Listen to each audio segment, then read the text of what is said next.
ஏங்க அப்படிலாம் யோசிக்கிறிய? வேற எப்படி யோசிக்க சொல்ற? சொல்லு.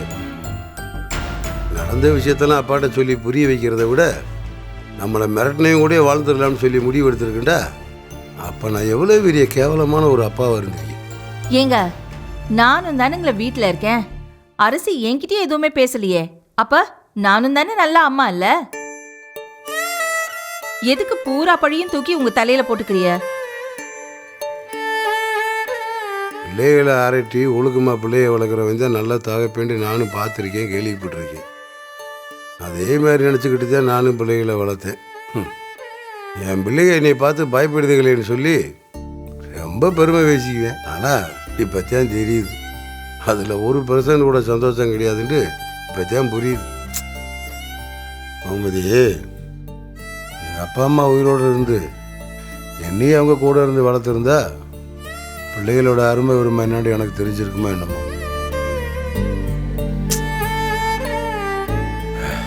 நான் தன்னால் வளர்ந்தவன் தானே, அதனால எனக்கு எதுவுமே புரியல போல. இத பாருங்க, நீங்க தேவையில்லாம ரொம்ப யோசிக்கிறீங்க.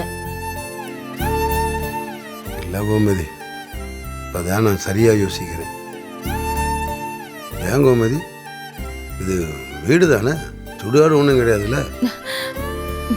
இங்கே இருக்கவங்க பூரா மனுஷன் மக்கள் தானே, பேய் விசாசம் ஒன்றும் கிடையாதுல்ல. அப்புறம் எதுக்கு கோமதி ஒருத்தருக்கு ஒருத்தர் பார்த்து பயப்படணும்?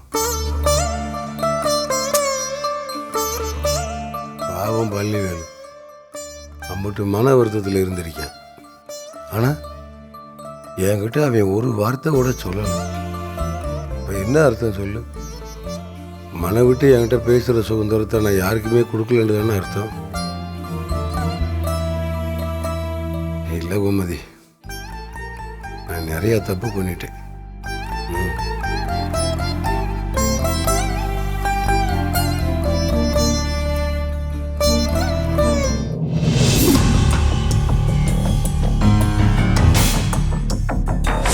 அத்தாச்சி, அது வந்து என்னடி அத்தாச்சி?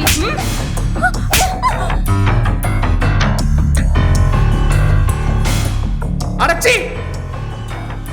இம்புட்டு கேவலமான எண்ணத்தோட இந்த வீட்டுக்குள்ள நீ நடமாடிட்டு இருக்க. அரசிக்கு அத்தை தானடி நீ? வேற எதுவும் இல்லல்ல?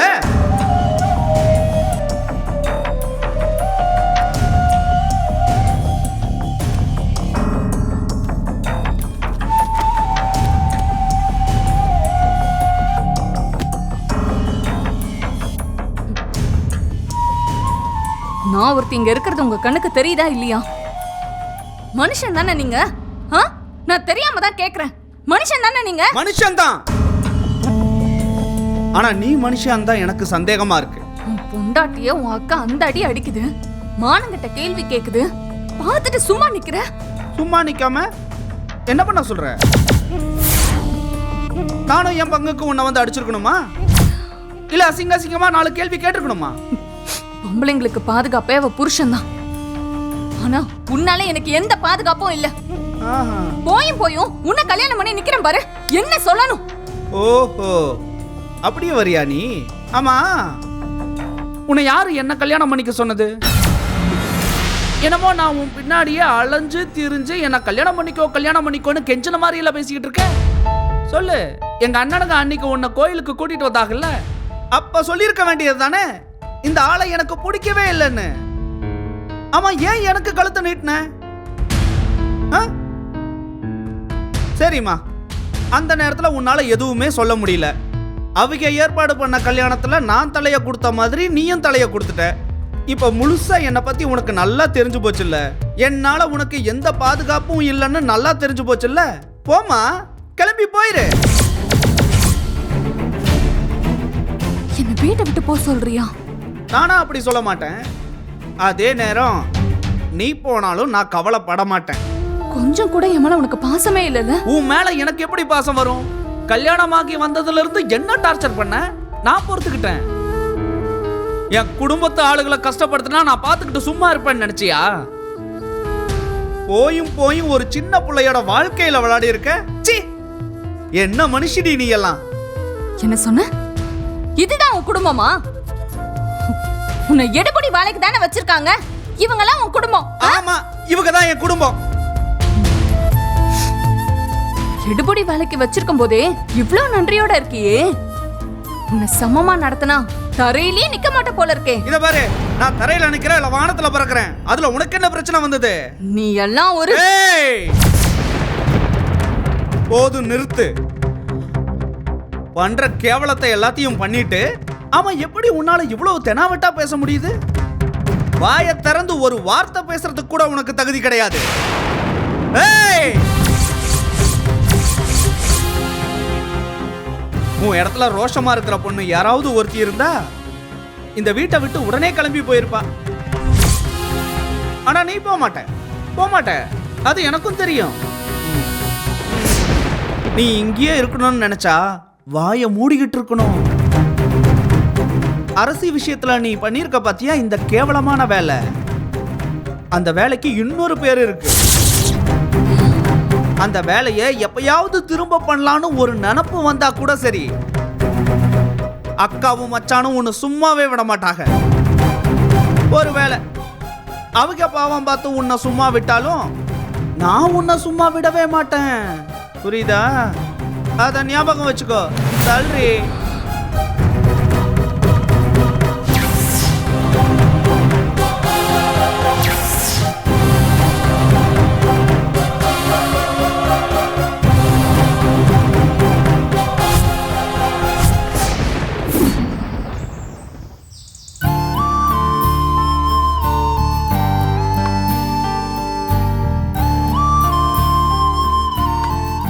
வேண்டா வள்ளி, ராத்திரி அந்த பிள்ளை உங்கள்கிட்ட சண்டை கண்டை போடிச்சா? இல்ல மச்சான், சண்டையெல்லாம் எதுவும் போடல. ஏன் கோமதி, ம் அந்த பிள்ளை சோகனியா கூப்பிட்டு பேசிடலாமா? ஆமா, எனக்கு அவ கூட பேசலாம் விருப்பம் இல்லைங்க. பா, அவெல்லாம் பேசினா திருந்துற மாதிரி ஜென்மம் இல்லைங்க. ஏண்டா, உன்னை வேற அவ படுத்தி எடுத்திருக்கா, அதை வேற எப்படி நான் மறைச்ச? என்கிட்டயாவது சொல்லியிருக்கலாம்ல. யாரு கட்டி வச்சாங்களோ அவங்களே வந்து பேச சொல்லுங்க. இல்ல அவங்கள அவளை கூட்டு போக சொல்லுங்க. என்னாலலாம் அவகிட்ட பேச முடியாது, மூஞ்சி கொடுக்கவும் முடியாது. அப்படிலாம் எப்படி சொல்ல முடியும்? 2 பேரும் இந்த வீட்டில் இருக்காங்க. 2 பேத்துக்குள்ள ஏதாவது பிரச்சனை சண்டை சச்சரவுண்டா நம்ம தான் பேசி சரி பண்ணணும். அவளுக்கு பிரச்சனைனா நாம சரி பண்ணலாம். ஆனா அவளே இல்ல பிரச்சனையா இருக்கா?